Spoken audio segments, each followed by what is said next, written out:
Hi guys, APIs are the backbone of information discovery and transfer on the internet.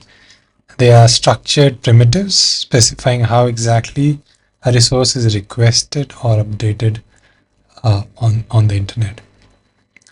In fact, in the age of fluid AI that's brought about by these language models, um, APIs appear to be too structured or too regimented mechanism. So what has happened with the emergence of AI, the structured format of APIs has been disrupted. So, so to communicate between agents, uh, new protocols have emerged that allow a more fluid kind of communication between digital distributed entities, also called agents. So in this video, I'm going to talk about two such protocols: MCP, Model Context Protocol, introduced by Anthropic, Claude, and A2A, Agent to Agent Protocol, introduced by Google, and now it's probably going to form a consortium, and many other companies are also involved. At a very high level, A2A connects these agents horizontally, these entities, distributed entities across internet horizontally, while MCP connects vertically. It allows models inside these agents to connect to tools, uh, specify the format in which they communicate. Now I'm going to skip intros here. What is MCP? Why is it useful? And there are many other videos that talk about that. I'm going to focus about what are the key differences between MCP and A2A. Where exactly do they differ, and when do you use which one? Okay, so just briefly, agents can discover. Both these protocols allow agents to discover tools provided by other peer-to-peer agents. So it's like discovering APIs, services provided by other agents. And there's a registry. You use the registry to discover these services, and then you invoke these services through authentication and so on. And the interesting part is that unlike APIs, which need you to call them in a very structured format, these protocols allow calling these services tools in a natural language format, and the burden of precise low-level structured calling is taken care by the underneath language model. The first key difference between A2A and MCP is about task versus tools. So it's basically the level of granularity at which they operate. A2A operates at the task level granularity. An agent uses A2A request to request a task execution orchestration to another agent, whereas MCP operates at much lower level or a narrow level tool execution. It sort of maps back to traditional API call, which is very narrow in context, or a function call. But the format in which it's called, for example, a user can request call get weather. A user's request might get mapped to calling a get weather function with a particular parameter, NYC. And that gets routed to a remote service which provides the service. Whereas A2A will provide high-level tasks, book a flight, which might involve multiple subtasks, searching for a particular flight on the destination, confirming the calendar, and so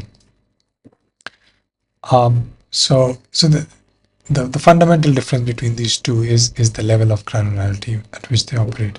So very quickly, this might be more clear if we look at a code example. Again, this is it's not an exact implementation in one of the MCP or A2A libraries, but communicates the high level idea. The MCP travel agent,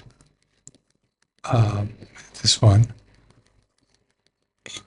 request to a flight API protocol is MCP. Again, this is abstracted. There are number of protocols that could be supported by MCP. The action is get flights, and the parameters are this. So there's a rough correspondence between an MCP call and an API call, but the user doesn't have to write this explicitly. They can speak in natural language, and the language model takes care of transforming the request into the structured format. So yeah, once you have this protocol digest, the structured form of it, you can call an external API, get the fetch flights in a structured format. You can simply do a check availability in calendar on a particular day. In contrast, this is an A2A planner agent. This is a rough pseudocode of it. Uh, it talks using the protocol A2A. Recipient is another flight booking agent. Task is book flight, high level data, the flight, and it's sent to agent using A2A. And the agent handles flight booking. Okay, and similarly, this is a planner agent, which next step it books a hotel. That calls another agent, a hotel booking agent, on this particular location, this state, and sends the task off to a hotel booking agent, which replies back. So clearly, the level of granularity at which the two protocols operate is very different.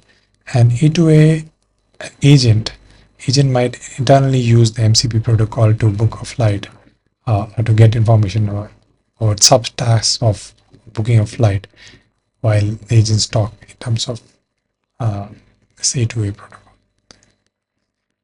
So the protocol underneath transport, A2A sticks to traditional REST and JSON or gRPC multi-part data format, whereas MCP allows several multiple transport layers underneath. Allows REST, server-side events, STDO for local development, and you can even define your own custom transport. So it's quite flexible in terms of the underneath transport. The unifying aspect is that the format that it uses underneath is JSON RPC. Discovery is a key factor that distinguishes these two protocols from traditional APIs. Agents publish themselves by this URL, agent.json. MCP servers publish themselves by well-known /mcp.json or /tools. So here's a screenshot of from one of the Anthropic's presentation, and this is about Shopify.wellknown /mcp.json. And when you invoke that, this is the format, this is the list of services provided by this server. It includes it has resources and tools and authentication OAuth 2, and then there is this admin API. This is store access and admin API. These are the two services that it provides. And how do you, the agent, the user asks the agent to help me manage my store, and agent talks to Shopify.com by first discovering the services, and then agent updates the store by using the MCP protocol. Okay, so that's how discovery is done. Interaction, A2A works at a higher level in terms of text or forms, higher level structured formats, whereas MCP deals with low level structured format, structured parameters and primitive data types. Okay, so again, I'll keep coming back to the granularity at which these two, there's a clear separation of A2A protocol is meant to work at a higher level granularity, MCP is meant to be at a lower level. The other key distinguisher between A2A and MCP is it's both about state models and being stateless, and that's a bit confusing about this. MCP at a high level is stateless. You send a request, get back response, and that's it. But it is in fact stateful because it holds the session context, which holds information about the tools that it has discovered, and and whether the remote server is alive or not, and stuff like that. So it keeps track of the session state. Whereas A2A deals with long-running task states, which can consist of multiple MCP calls. And the response formats there are about the task states. So task is pending, it's running, or it's done.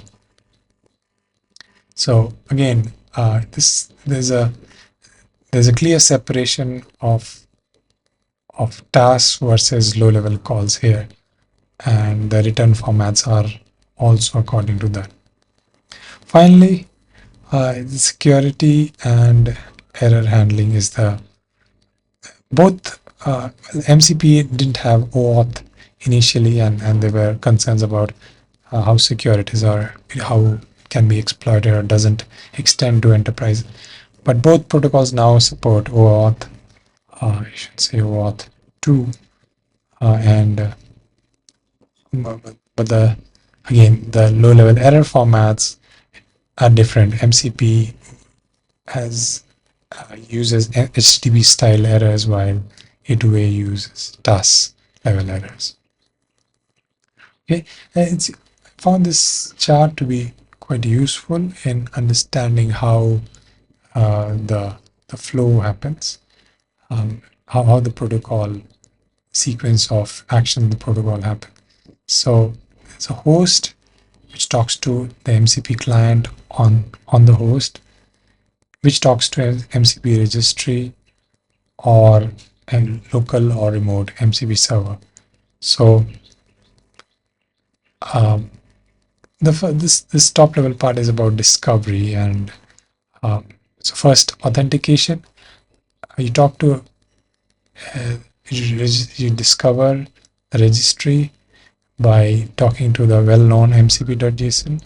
You get the authentication mechanism details. You have the host and MCP client authenticate, get the list of MCP servers. This is the high-level discover and authenticate flow that happens before the actual services or the data transfer happens. Now, this is one mode where you are doing local development and you download the remote MCP servers, list the resources, list the prompts into the three kinds of entities that server provides. And then once you get this, the client stores the server capabilities and uses later on as requested by the user. The remote MCP server again involves the same authentication and discovery. You using MCP.json, you authenticate. Once it is successful, then you get the resources, prompts, and tools from the remote server.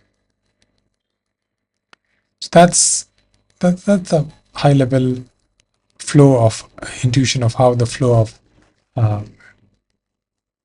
control and data takes place in the MCP protocol. Right. So summarizing, A2A works at a high level of agent level collaboration, talks about tasks and talks about enterprise. MCP takes care of the lower level communication, talks about tools and language model and communication between them. A2A in turn relies on MCP to do the lower level tasks. Now, one aspect that is not often talked about is that there is a significant overlap in the technical design, except the idea that the key primitive with A2A is task. The design of authentication protocols, data transfer formats is very similar, and that leads to some confusion also. But MCP, owing to its MCP being so powerful in allowing LLMs to communicate with any remote service, it was very widely adopted by practitioners and developers, and it's growing heavily in popularity. The enterprises are flocking to A2A as a standard because they see a standard, see more decision making, and probably there's a consortium forming around that, and the use cases of A2A are still emerging. So that's it. That's a quick overview of of the differences between MCP and A2A. Both these protocols will be heavily used in the new agent era for communication among distributed entities across internet.